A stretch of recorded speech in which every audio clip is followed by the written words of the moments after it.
recording now. And we're streaming, right? Yeah. So I would say don't move the keyboard.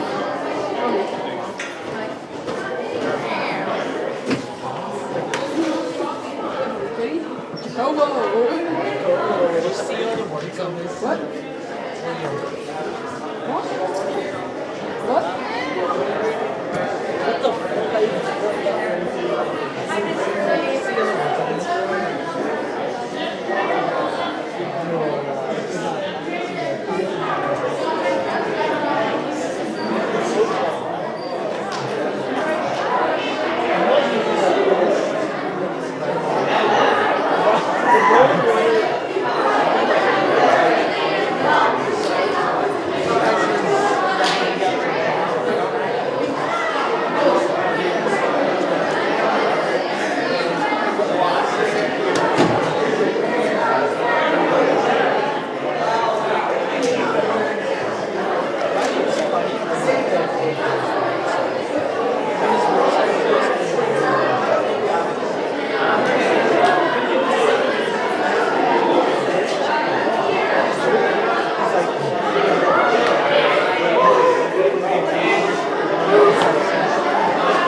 All right, first I'd like to welcome Dr. Paul Theobald, who's running for the 3rd District House of Representatives.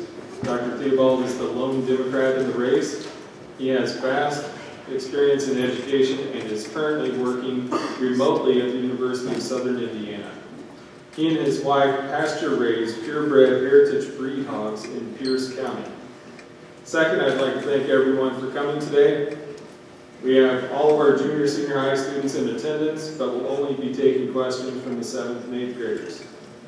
I asked Dr. Theobald and the other candidates to come to Southern Valley so that our students can interact with candidates that want to represent our area in Congress and learn the political process firsthand instead of from a book. As President FDR said, democracy cannot succeed unless those who express their choice are prepared to choose wisely. The real safeguard of democracy, therefore, is education. Let's give Dr. Theobald a warm Southern Valley welcome.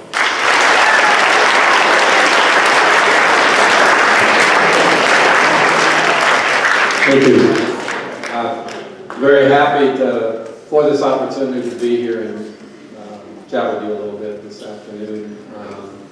I'm thinking that Mr. Reed might have shared enough about me, and we could get right into the questions, because I really want to make sure there's time to fully answer everything that you want to know.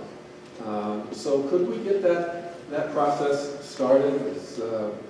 Is there somebody who's going to be the first? Yes, there is.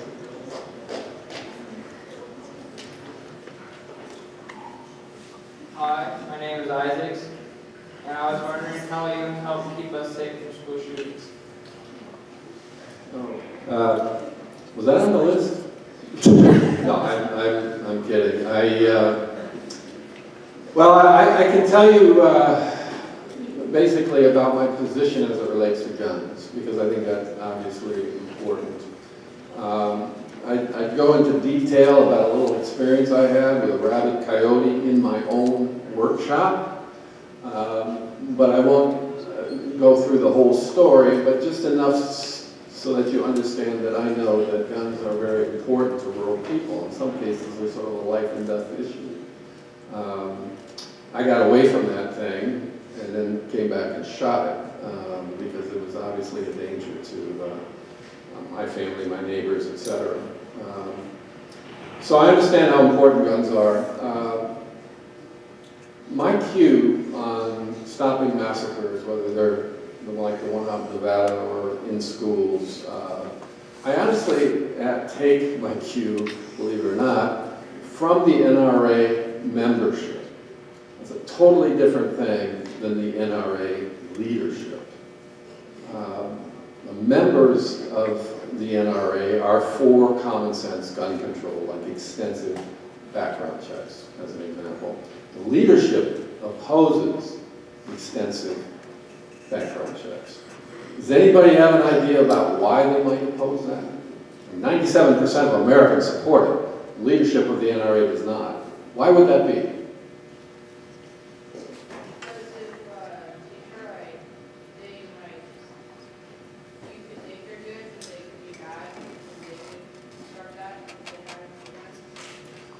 Okay, but why oppose extensive background checks? I mean, that still, go ahead.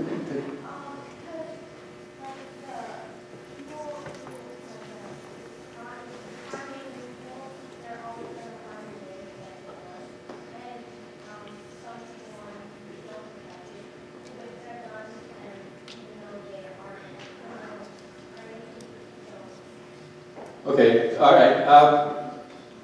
Yeah. Still doesn't quite answer the question, though, does it? They want the guns. They have to have them quickly. What? Does anybody know anything about impulse buying? What is impulse buying? Anybody done that before? You're in the store. You want it. You know you probably shouldn't, but what the heck, I'm just going to buy it right now. I'm going to get it. And that's the same thing. I mean, if you go through extensive background checks, you take impulse buying out of the gun business. And they don't want that. So The vast majority of NRA members do. The vast majority of NRA members want to limit these mega magazine clips. They want to do away with bump stocks. It gets a little trickier when you get to assault rifles. There it's roughly 50-50 in terms of NRA members, but in terms of gun owners overall, it's 56% oppose, or support rather, a ban on assault rifles, which are weapons of war, not weapons of hunting. And we do know that for that 10 years when assault rifles were banned, the mass shootings went down. And they've gone back up again after assault rifles, obviously, were no longer banned. So I would support the majority of gun owners in this country to ban assault weapons in a step toward trying to keep schools safe. Okay? Hi, my name is Coy. If you get elected, what is one of the main goals you want to reach? Okay. The main goal that I want to reach is bringing vitality back to the countryside, bringing a sense of hopefulness back to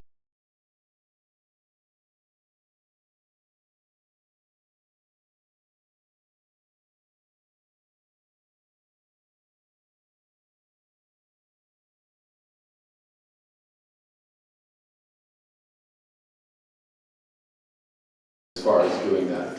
In the time that my opponent has been in office, as an example, all but I think 3 counties in rural Nebraska have lost population. Our young people like you have to, in many cases, leave the state, but certainly leave their communities in order to find productive employment. And that, there are many, many different things that we can do to change that. And I have a hunch that as the questions go on here, I'll have an opportunity to hit on several of those. So I won't, go into the whole plan now so we can perhaps get more questions asked. Thanks, Mike. Hi, my name is Trevor. Why do you deserve to be in office? Well, that's an interesting question. I guess because I've spent 40 years of my life devoted to rural communities and rural schools. Protecting them, doing my best to elevate their interests and promote them, preserve them. And as I look around the 3rd district, it's rural communities all over. The 3rd district is as large as England and Scotland put together. And given that 40 years of effort, I think it puts me in a good position. It makes me actually a very good fit for the 3rd district.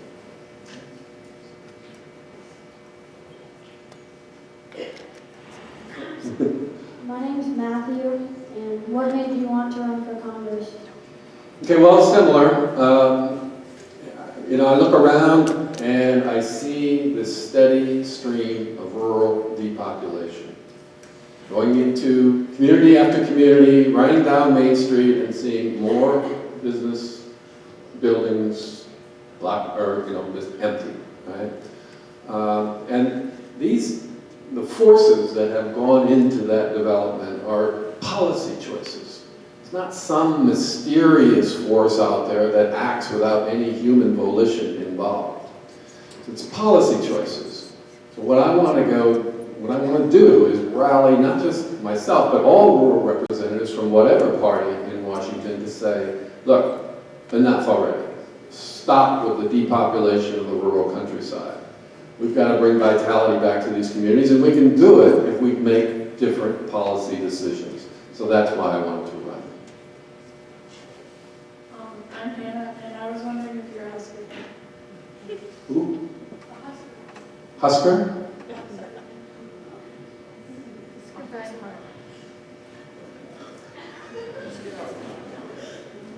Now, how do you think I'm going to answer that?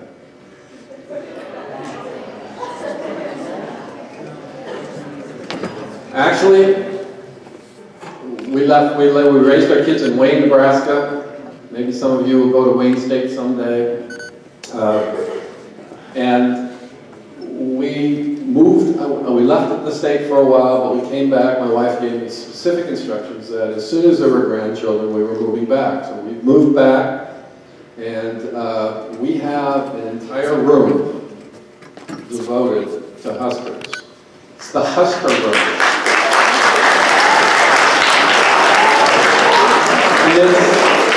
It's there to lure our kids back to come and see us. Yes, I am. And I'm really excited about this, our new coach. Yes? And I was wondering why you think you should be elected instead of the other candidates? Well, all right. Let me take this one down a little bit different path than where I have been. I think everybody is aware of the fact that Nebraska is a heavily agriculture-dependent state. Right? We are much less diversified than most states economically. As ag goes, Nebraska goes. Right?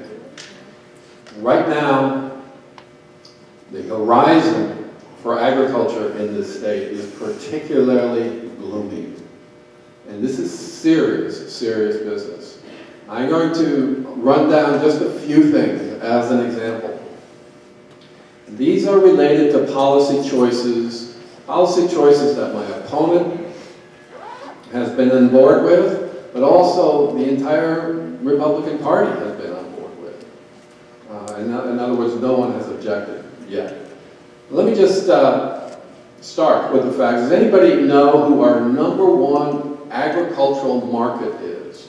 Foreign country, #1 purchaser of Nebraska agricultural products. Anyone aware of who that might be? It's actually Mexico. How's our relationship with Mexico right now? Not good, right? I mean, we've strained that relationship. And Mexico right now is in serious negotiations with Brazil and Argentina to replace American grain. This is our largest, Nebraska's largest agricultural market. If they move in that direction, it could be devastating for our state economically. And it's not just that. You're aware of some of the things that have gone on. There's antipathy in Japan for our current administration. And again, our congressional delegates, and the one in the 3rd district, they're not objecting to this. Japan has almost doubled its tariff on American beef. Again, Nebraska is synonymous with beef. This is not good for the state of Nebraska. How many are aware of the fact that there was a recent tax reform bill passed into law? Okay, good. You recognize this. Well, the Trump administration, Department of Agriculture, economists there, did a study to see how that new law would affect farmers and ranchers. So this isn't Congressional Budget Office data. This isn't university research. This is economists in the Trump's own Department of Agriculture. And what they found is that the lowest earning 20% of farmers and ranchers will actually see their tax burden go up as a result of that tax law. Now that could, you have to know the context here. We've been running several years with prices below the cost of production. We can't do that forever. And now we're actually going to increase the tax burden for those who are actually on the bubble. Any county losing 12% or 20% rather of its farmers or ranchers will be devastating for that county, for businesses in that county, for schools in that county. This has just got to stop. We have to put an end to this. So again, that's why me and not my opponent and not his challengers either.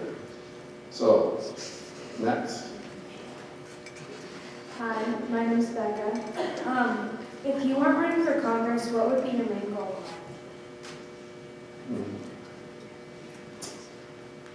Well, probably, I wanted to be the best father, husband, grandfather that I could be.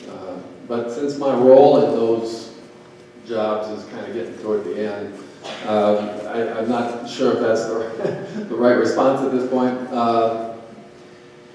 I have a lot of passion for rural America. One of which includes a passion for rural literature. And I have a website, you can check it out at some point if you'd like. It's called rurallitrally.org.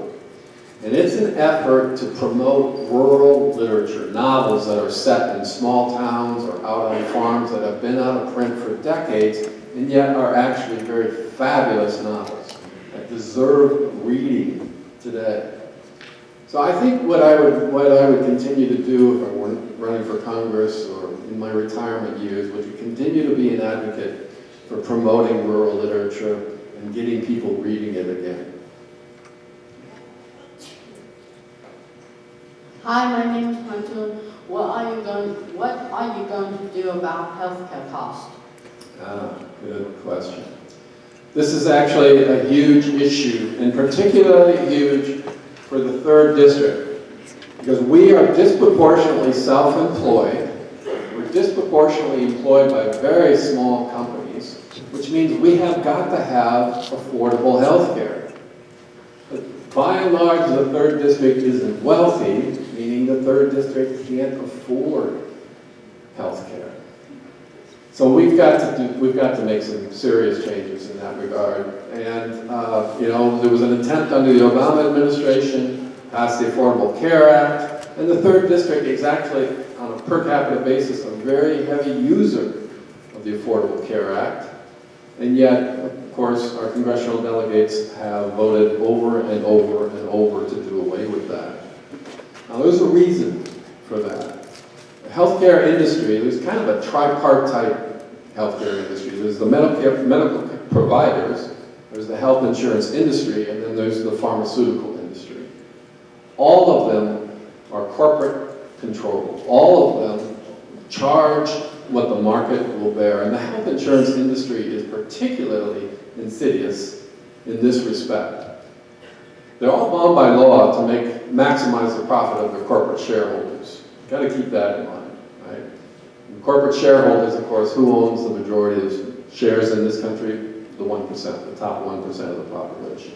They don't want to see any changes. They want to make sure that those industries continue to charge top dollar and make as much money as possible. That's why, as an aside, they're willing to spend millions of dollars smearing the idea of Medicare for all.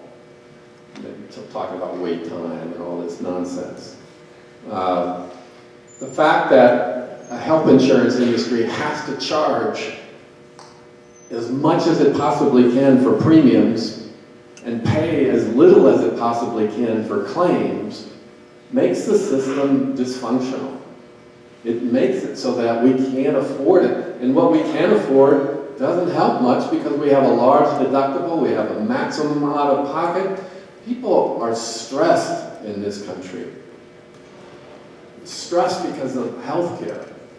And it's so needless. No other country puts its people, in this kind of, through this sort of anxiety.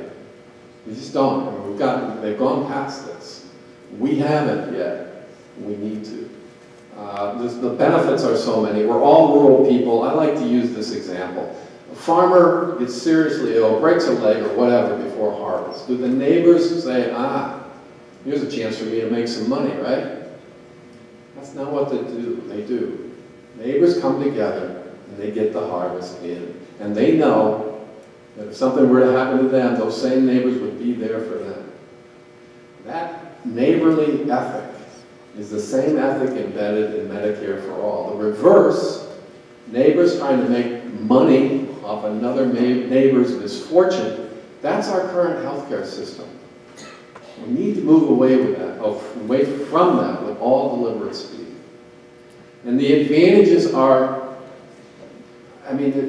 I'll go through just a couple. One is you actually get doctors who will do your treatment, right? Doctor says, I think you need a CAT scan. You go get the CAT scan. And there's no accountant in an insurance company saying, we're not paying for that. Sorry. Right? You get the treatment that your doctor prescribes in a Medicare for all system. And it doesn't have to be filtered through what a health insurance industry wants to pay. So there's that. But there's much, much more. There are thousands, literally, people who are poised to retire and have saved enough so they can retire young and they can be good community activists in their community in their retirement and would like to get away from the workaday world, but they can't do it. It's not because they can't afford to live, it's that they can't afford to live and pay for how expensive healthcare is when you're in your early 60s or late 50s. Now, if we had a Medicare for all system, they could retire. It'd be great to have that energy in our communities, and those jobs would become available for the next generation, for you all. And that's, a huge advantage. There's more, and I'll just go for one more. The other thing that Medicare for All does is it opens up the entrepreneurial spirit in this country, and we particularly need that in the 3rd District. There are people all across the 3rd District who go to work every day at their jobs. They like their jobs well enough, but they're passionate about something else. And if in a perfect world, they would start a business in what they're passionate about. So you don't ever work a day in your life. You've heard that expression, if you're doing what you love. But they can't do that. They can't take the chance that someone in their family might become seriously ill. If they do that with no health coverage, it's over. The chance of leading a dignified life after that, you're always going to be beholden to financial interests. Medicare for All frees people up to follow their passions, start new businesses. We need that in the 3rd District. The list of pros is so overwhelming, and there are very, very few cons. And if you're a politician in the 3rd District and you're not for Medicare for All, particularly in the 3rd District, it might be different, if you're representing suburbs where everybody's got decent health coverage through their employer.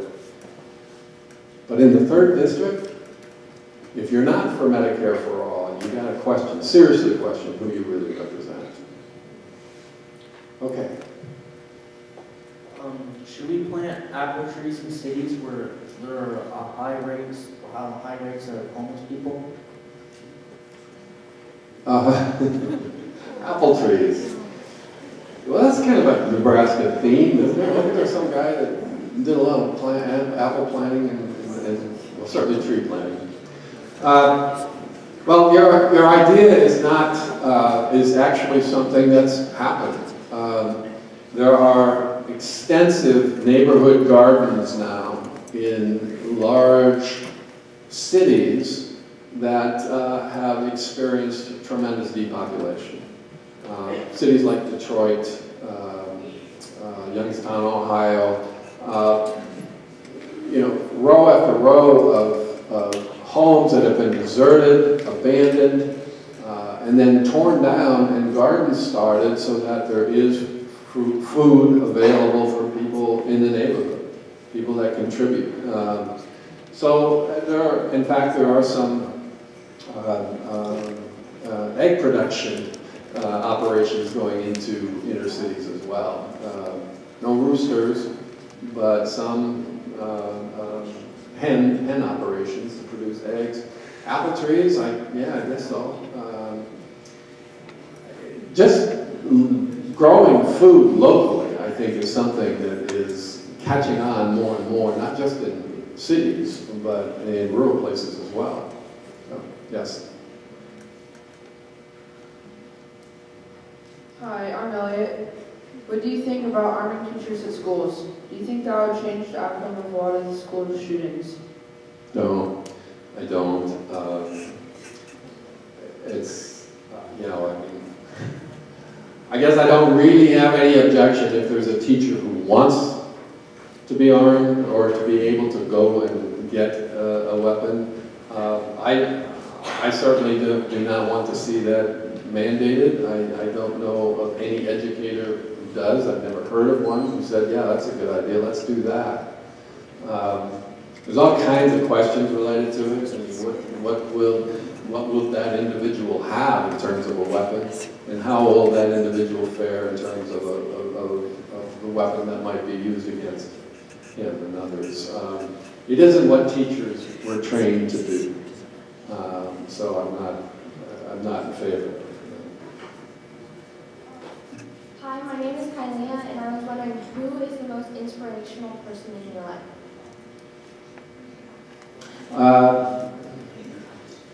Well, last October, I lost my mother. My father continues to live. He's 100 years old now. My mother was 97. They were married for 75 years. My father was a rural mail carrier. And after he finished his route, he would go and work part-time in a hardware store, because there were 9 of us kids. He had an enormous burden to shoulder just in terms of keeping us fed. Yeah, good, salt of the earth, hardworking people, and I admire their work ethic, the dignity that with which they live their lives. So that would be my response. Thank you. Hi, I'm Jessica, and I was wondering why you were against consolidated schools. Yeah, good. I like that question. In fact, I think she kind of toned it down here. When I read through the questions that you asked, was it you that said, well, why are you coming to a consolidated school if you don't like consolidated schools?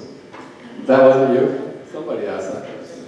Good question. And it's a bit of a complicated answer, but I'm going to share it with you. All right? I'm going to start out by going back in history a little bit. There's a man by the name of Elwood Cubberley, who was kind of the dean of education, professional education in this country. He was at Stanford University. And he wrote books, and he was this revered academic. In 1914, he challenged the rest of the country and universities across the country, and he said the great task, the great educational task before the nation is to urbanize our rural schools. That's in 1914. And then he went on to become the father of educational administration.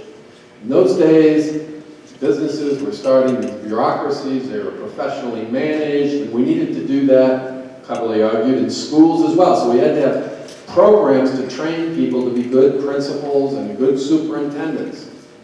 And Cubberley did that. He wrote the curriculum, basically, that got adopted all across the country. And remember, a central tenet of that curriculum was that we have to urbanize our rural schools. We have to make them like the schools that you see in cities and towns. Right?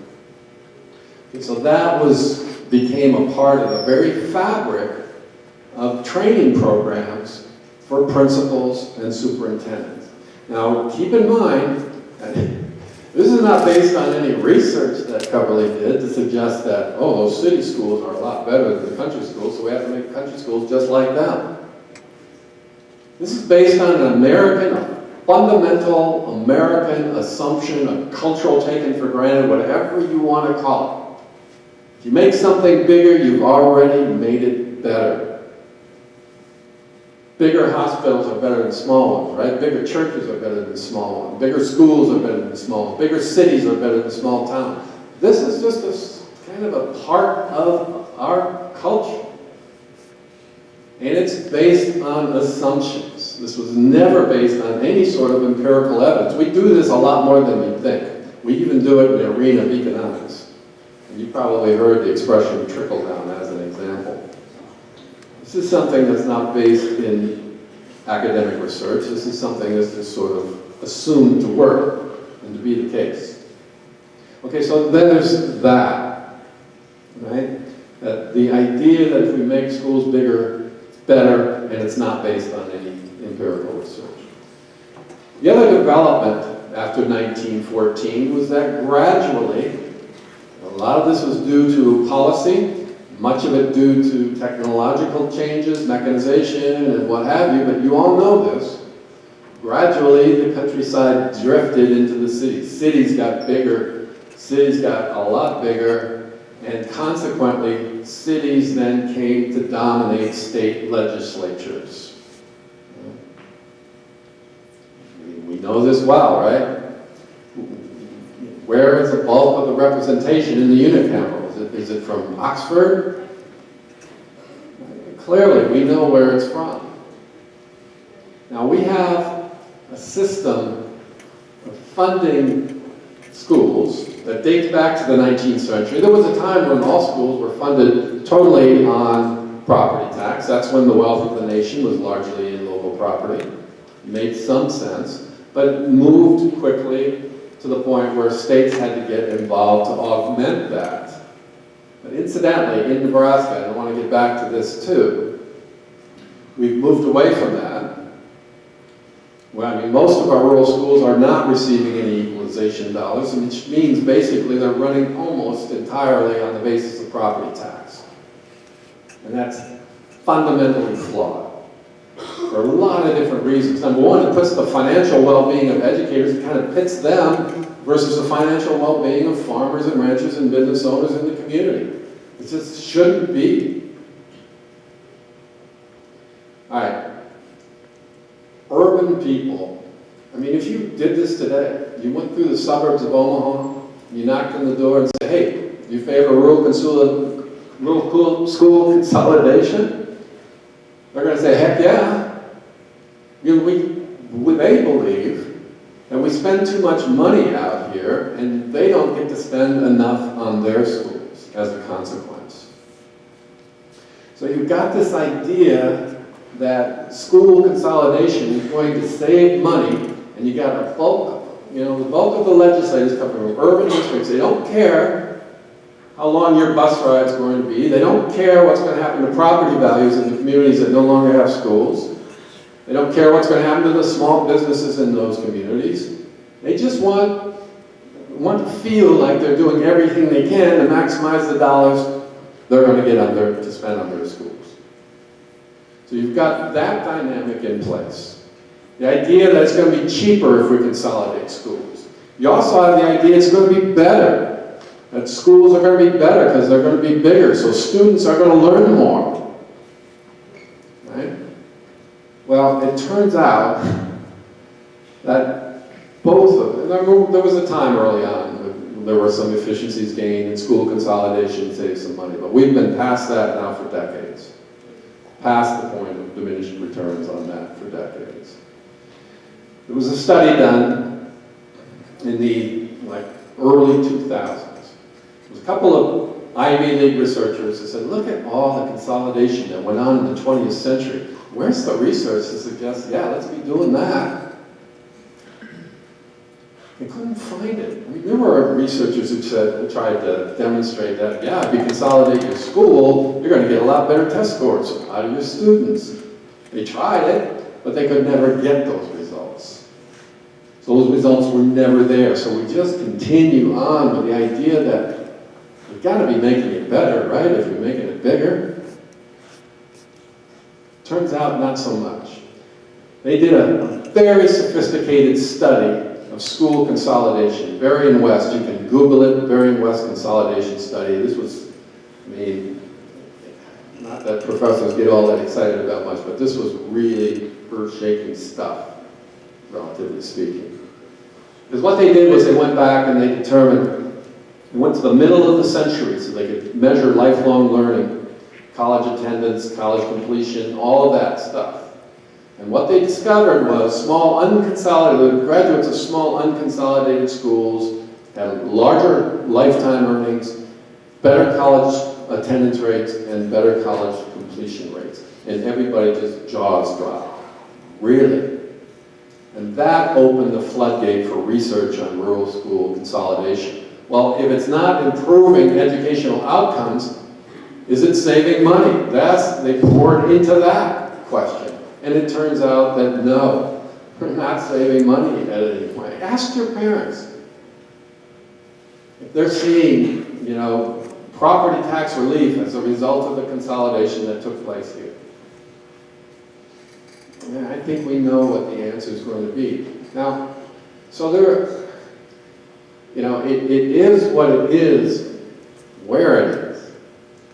I'm simply saying, we don't need to do this any longer. We can stop.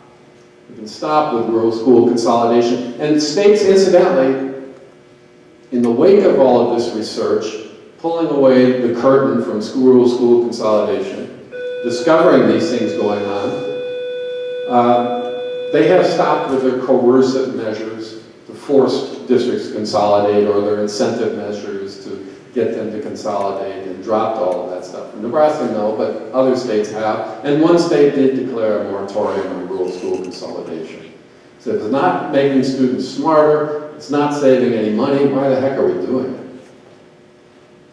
So that's where I'm coming from with respect to rural school consolidation. I will say this, kids are remarkably resilient. Kids like their school. And the research is quite clear on this. You go to a consolidation that's 2 or 3 years old, kids are good. They're good with it. They're good with it. Now, a lot of times the parents will continue to be not so good with it for quite a long time. But at any rate, so that's the rural consolidation. I heard the bell go off. Was that anything for us? Oh, okay. Hi, I'm Rena Russell, and are you confident that you can win this election? Yeah, I am. As you know or may know, it's been a long, long time since a Democrat has won in the 3rd district. But the stars are aligning. The confluence of forces right now, the situation in the ag economy, our dependence on the ag economy, the fact that our rural counties are continually losing population, losing our kids to other states often, if not, you know, to larger cities and so on.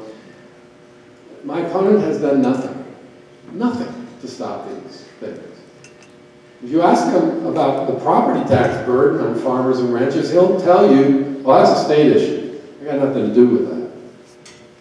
Well, I plan to go to Washington and do something about it. One of the things that we need to do is an infrastructure bill that will actually relieve some of that property tax burden by allowing schools to tap into a super fund to modernize their school, to put additions on, to whatever they need to do. There's actually some precedent for that. And a lot of rural schools in Nebraska, even community colleges, were able to tap into the fund that was established when we needed to pour money into the economy at the brink of the 2008 recession. And as I say, a lot of rural schools did that. Right now, roughly, public education, 10% of it comes from the federal level. There's no magic law there.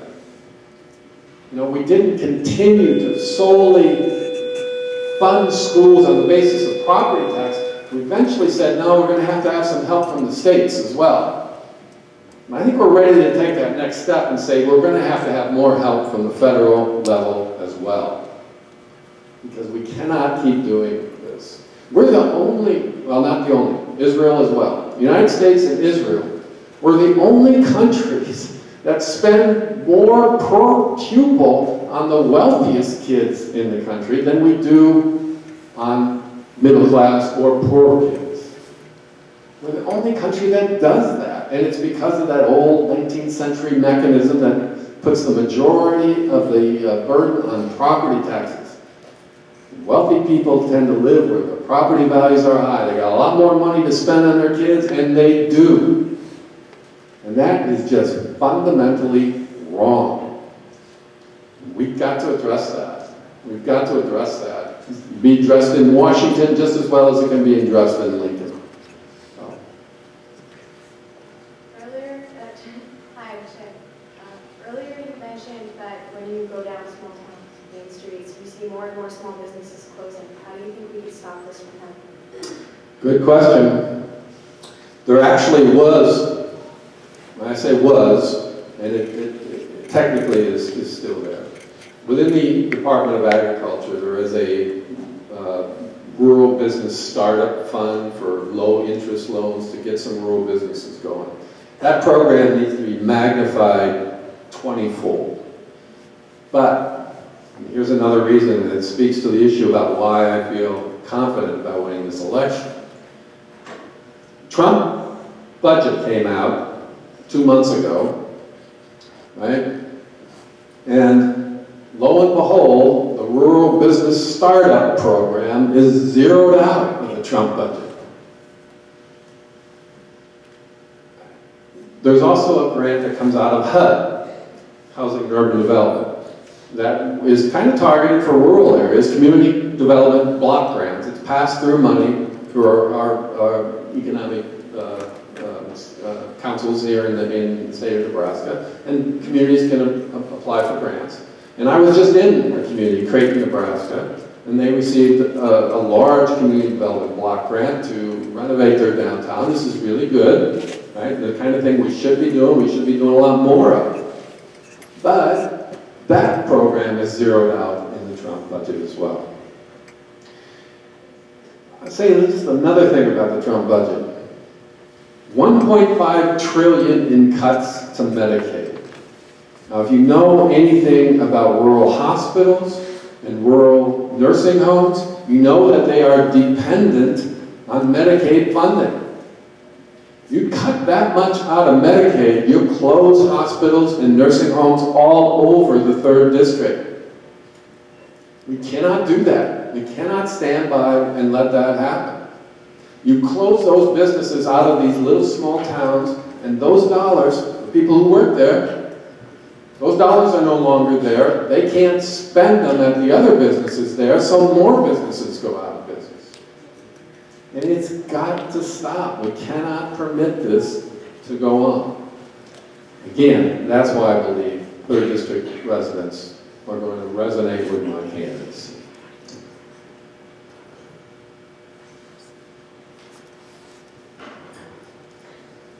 I'm Colby.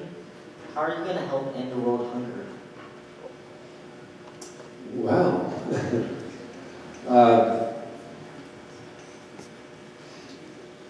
you know, the good news there is that American agriculture is incredibly productive. It's the most, I mean, we are so productive, it sometimes creates issues. Just give you one little example and then try to get back to the question, Colby. Because I think this is very significant in terms of ag policy and our thinking about ag policy. Right now, 40% of our corn harvest goes into ethanol. 40% of our corn harvest goes into ethanol. Almost every car manufacturer has a sunset date for gasoline engine cars. We're moving to battery-driven cars. I think everybody knows this. And I mean, they already exist, and there are going to be more and more of them, which is going to mean that 40% of our corn harvest isn't going to be put into ethanol. Then what is going to happen to it? Right? Or what's going to happen to farmers when we have such massive overproduction? And, you know, and again, I keep going back because ag is so important. The trade war with China. China is going to respond with tariffs on pork. Well, that's going to mean that we're going to be awash with pork. And that means the price will go down, which is good for consumers, but then consumers will start buying more pork and less beef, and that's bad for Nebraska. There's just so many things that are rolling out here that are not good. So, but to the question,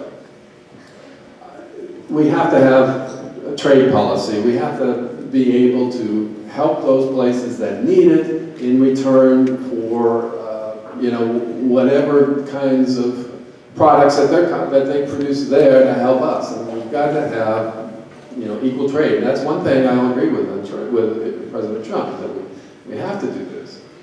But tariffs are not the way to do it because it's creating all these other problems. Good news again is American agriculture is so productive we can feed and are feeding a good portion of the world.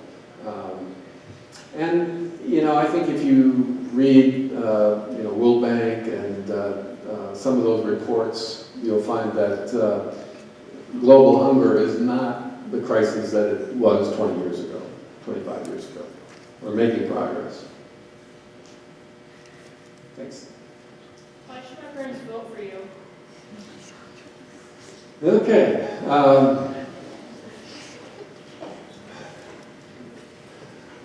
Well, I think for all of the above, the kinds of things that I've been talking about, bringing vitality back to the countryside, getting the health care burden off our backs, those are, I think, key issues for the 3rd District.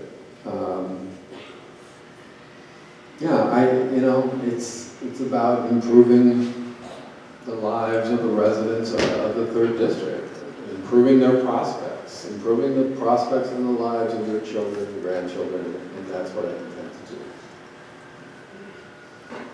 Hi, my name is Hunter, and what do you think about Donald Trump's tweets? I don't think much of it.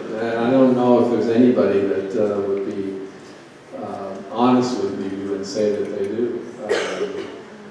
There's no way to announce policy decisions, particularly when you're staff and everybody doesn't know that you're going to do it. It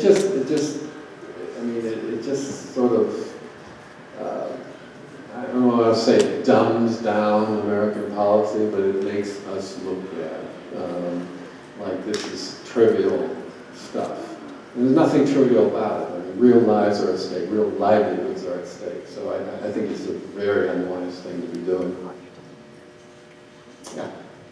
Hi, I'm Akusha, and if we ever brought them back, would you be for or against slaughterhouses? Well, yeah, I'm obviously for slaughterhouses. I mean, and you're talking about if we ever brought back local slaughterhouses, right? Yes, and absolutely, I believe that we should be doing that. And as Mr. Reed said, I actually raise a niche breed of hog. The big mega slaughterhouses, they won't buy my pigs. They want everything to be a standard, you know, cut and all that. My hogs have a lot more flavor and would be about, you know, a lot better. But they won't do it. So I absolutely am in favor of slaughterhouses, local slaughterhouses, and more of them. Yes, definitely.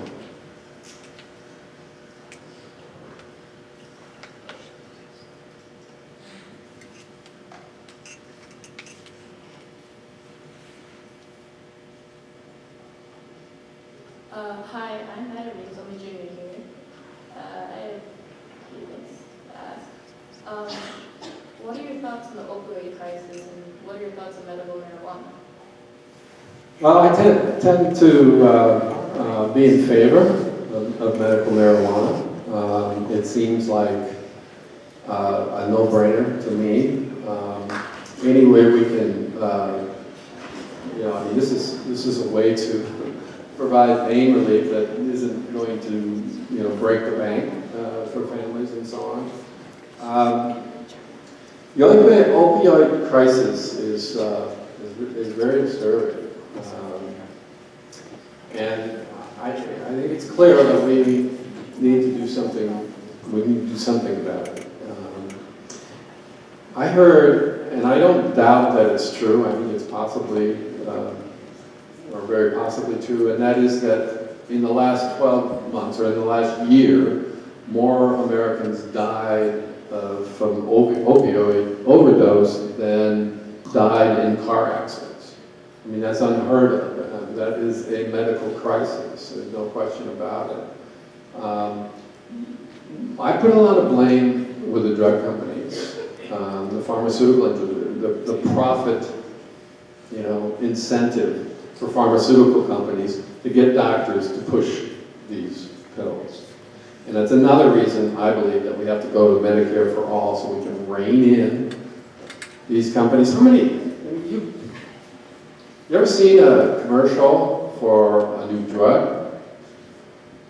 Can you recite them? I mean, ask your doctor about taking, side effects include, and the long list. I mean, constantly advertising. And who pays for that?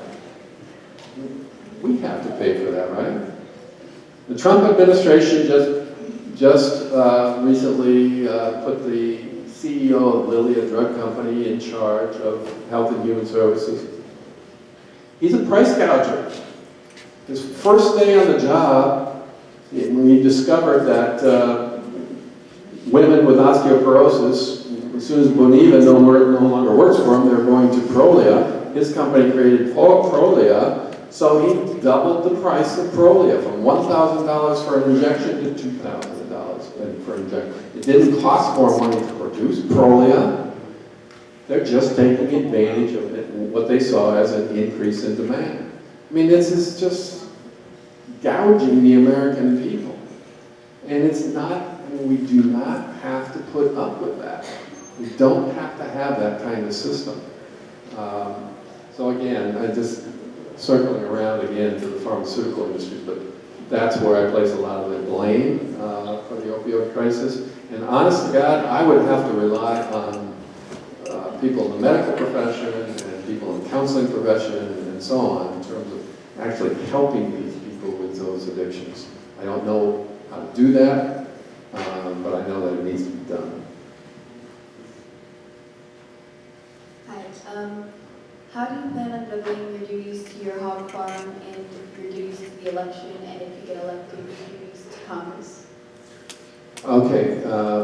Yeah. Well, we'll sell off the livestock if elected.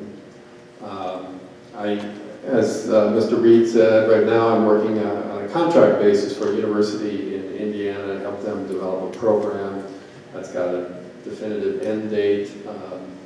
I would probably have to exit my contract earlier if I'm elected. They're already aware of the fact that I'm running. They have no problem with that.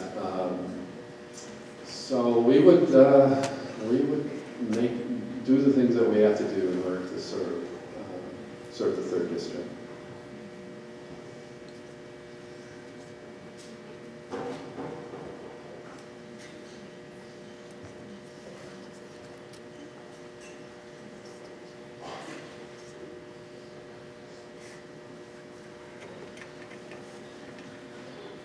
Do you prefer Duke or North Carolina basketball? Can I say Duke or North Carolina? Those are my only 2 options. I actually prefer Loyola right now.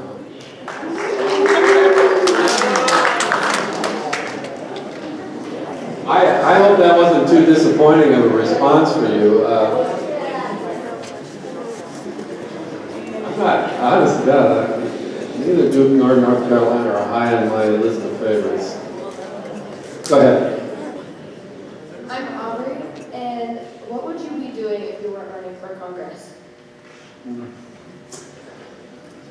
Well, I would again probably be working out the terms of my contract with my employer, continuing to sort of build our little small-scale livestock operation, and as a part-time hobby, continuing to promote rural literature, actually trying to get books that have been out of print for decades, get them published again so that people can read them. We have some advantages now with e-publishing technology and so on, so I think there's a real chance to get these really wonderful works of literature out there to people again. And I think it's part, actually, of our society, our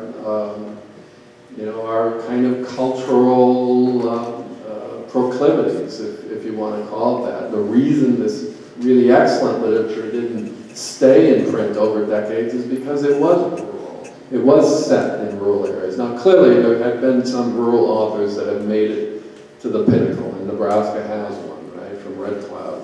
Who would that be, by the way? Thank you. We'll look after it. All right. But most did. Most, sort of fell by the wayside.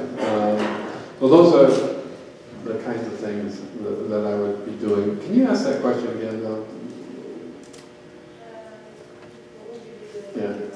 Yeah. So I'd be working on promoting that and growing the livestock operation and completing the terms of my employment contract.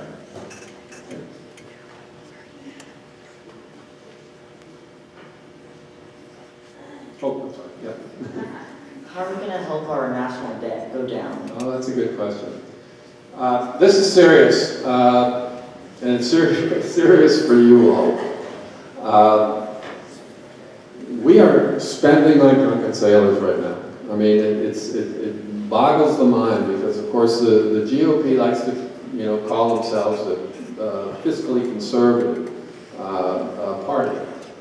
But our tax reform bill, turned into law, condemns us to borrowing $1.5 trillion over the next 10 years, and then handing that money really to the wealthiest people on the planet, with no strings attached. And you probably remember the famous tweet from our Speaker of the House, Paul Ryan, praising this school secretary in Pennsylvania because she's actually getting an extra $1.50 a week from this tax reform bill, which amounts to almost $7 a month. And really the sad part is that half of the residents of the 3rd District are not going to get that much. It's trivial. I'm thinking that $7 a month isn't going to it's not going to affect your financial standing, much less a household, right, with kids. But on the other hand, Warren Buffett, Nebraska guy, right, calculated that Berkshire Hathaway, his company, is going to receive an unearned windfall of $10 billion from this law. That's money. It's not just sitting around. We have to borrow that money to give them to Berkshire Hathaway, and that's just one company. The rest of us are getting peanuts, the kind of cash that you hope you find under the couch cushions, and Berkshire Hathaway is getting $10 billion. And we can chart this. I mean, this is the good thing about it. We can determine, how much of that is ending up in worker pockets versus how much is ending up in corporate shareholder pockets. And right now, their early returns are saying that about 1% of this corporate tax break is going to workers. 99% is going to corporate shareholders. So this is borrowing money to further enrich the wealthiest among us. Forbes magazine, very conservative, pro-business magazine, called it the worst fiscal policy disaster in American history. When an economy is hot, when an economy is at full employment or better than full employment like ours, as it has been since the last years of the Obama administration, you need to be paying down the debt, not adding to it. And we're not doing that. We're adding to it in a period when the economy is very hot. You can't find a credible economist working at a reputable university who would tell you that this is a good thing to be doing. You just can't. Now you can find some economists that are on the corporate payrolls who say, yeah, this is great, keep giving us more money. But not people who actually do this work for a living and submit their work to blind peer review, etc. So, yeah, we've got to get a handle on this. We need to just start generating revenue. We have done this before. There was a time when we created the middle class envy of the world. Our country was the middle class envy of the world. Just share with you quickly. In 1935, 2 billionaires in this country. 2. 65 millionaires. It's 1935. 1955, 0 billionaires, 12 millionaires. We had a progressive tax structure that kept the wealthiest in reasonable income. We had a solid union movement that brought the bottom up so that we had a middle-class society. Now, unions have been demonized and attacked over and over again. Union membership has dropped precipitously, and with it, middle-class incomes. The middle class continually getting squeezed out, while the wealthier keep getting wealthier and wealthier and wealthier. And I'll say one last thing, because I saw Mr. Reed heading toward the stairs, which might indicate we could be coming to an end here. England, at the end of the 18th century, was the wealthiest country of the world, right? That was our mother country. We were colonies with England. We looked at that country and saw the wealth of that nation in an elite aristocracy. Barons and dukes and earls, you know, that aristocracy of the feudal era. We said, we don't want any part of that. We want to create a country where people rise and fall on the basis of their own merits. We want essentially a middle-class society, and that's what we attempted to build. And we knew that in order to do that, we had to separate the power of the established church from the mechanisms of government, and we did that. And that is still a foundational principle in this country. Separation of church and state. You've all heard it. The problem today is that corporate America has become so powerful they can buy politicians, they can give politicians bills, which they routinely do, and say, here, sponsor this, pass it. This is why I gave you that huge campaign donation. They're more powerful than the established church ever was. So the task before us today is to separate the power of corporation and mechanisms of state. Separate corporation and state, just as the founding generation had to separate church and state. We do that, we can begin, or we can be again the middle class envy of the world, and that's, I think, should be our goal. So I'll stop there because I know it must be time. Thank you so much. Great questions.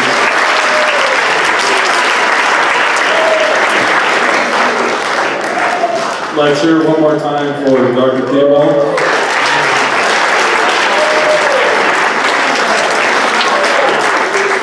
Junior high students, please stay. The rest of you can go to 7th period.